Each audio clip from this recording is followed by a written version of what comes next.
Okay, today we will study about unit conversion. It is a very simple topic. We will obtain values which are equivalent, just with different units. For example, for temperature or mass or distance, temperature, pressure, or we will see all the units that we will be using. Let's begin with a very easy example. Let's say you are going to travel and you want to buy dollars. And right now you have 250 pesos. So, what we are going to do, we need to change these units and find out how many dollars will you get for your pesos. So, first of all, you need to write the theoretical value in the first row. You know that $1 equals 17 and 28 pesos. That is theoretical because the second row comes from the statement in here. How many dollars? That's why we write X dollar. We don't know the amount of dollars. But we know that we have 250 pesos. That's why we write it here. It is very important that you notice in this point that the same units have to be in the same column. See how dollar with dollar is in this column and pesos with pesos is in the second row, in the second column, I'm sorry. Once you have set all this cross proportion rule, the next step is very easy because you only need your calculator to do the mathematics. So now you know that $1 equals 17 and 28 pesos. And from the statement, you draw this. I don't know the amount of dollars that I'm going to get with 250 pesos. What you need to do right now is that you have to multiply the cross numbers. These are the cross numbers, $1 and 250, and divide the product by the third amount, which is this one. And the quotient will be the proportion we're looking for. So, $1 times 250 pesos divided by 17 and 28 pesos. Once you do this in your calculator, you get $14 and $46. And you know, it makes sense. Look for this.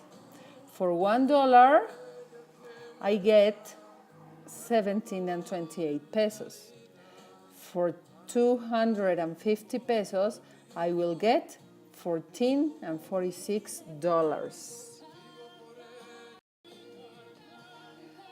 Let's do another example together.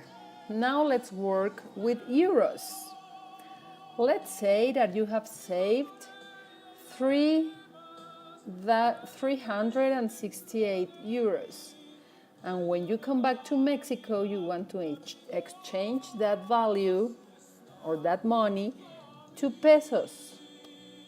So I want to know how many pesos will I get. What's the first value do you need? You need to know how much pesos can you have for €1, right?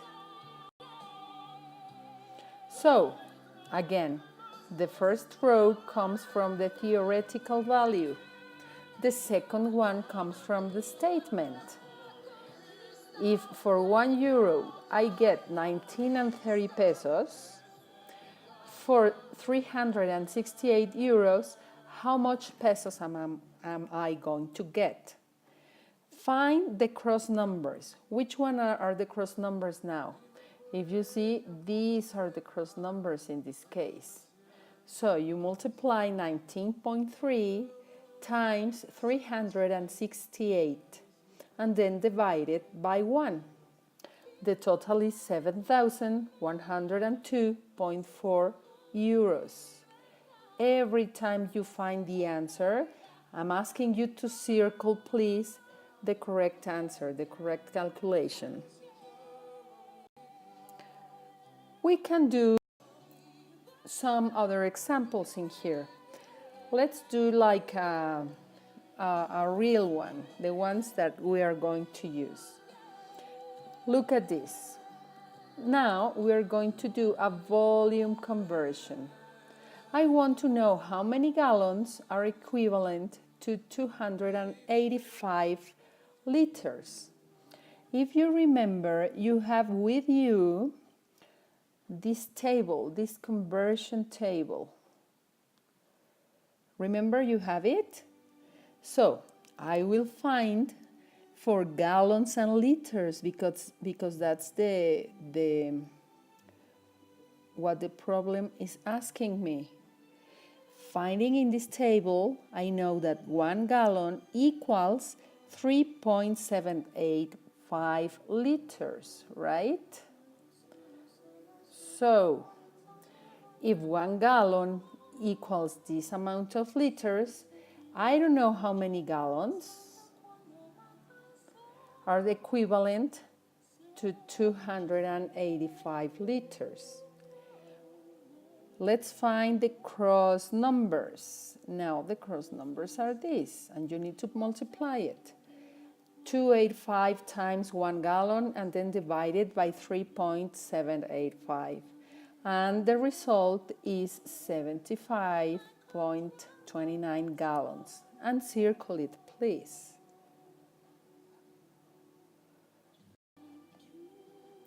Now let's do together again a surface conversion. Let's say that a land occupies an area of 3,500 square miles. I want to know what is the equivalent, but now in square kilometers. Again, we need to find the theoretical value. And where is it? It is in your table. Let's find, where is it? Here it is, square miles and square kilometers. Let's write the proportion in here. 1 mile, 1 square mile, and 1 square kilometer. And now I get the second row from the statement. 3,500 from here, and this from here. Do the maths, and this is the result. Circle it again. Now, it's your turn. Please finish your exercise.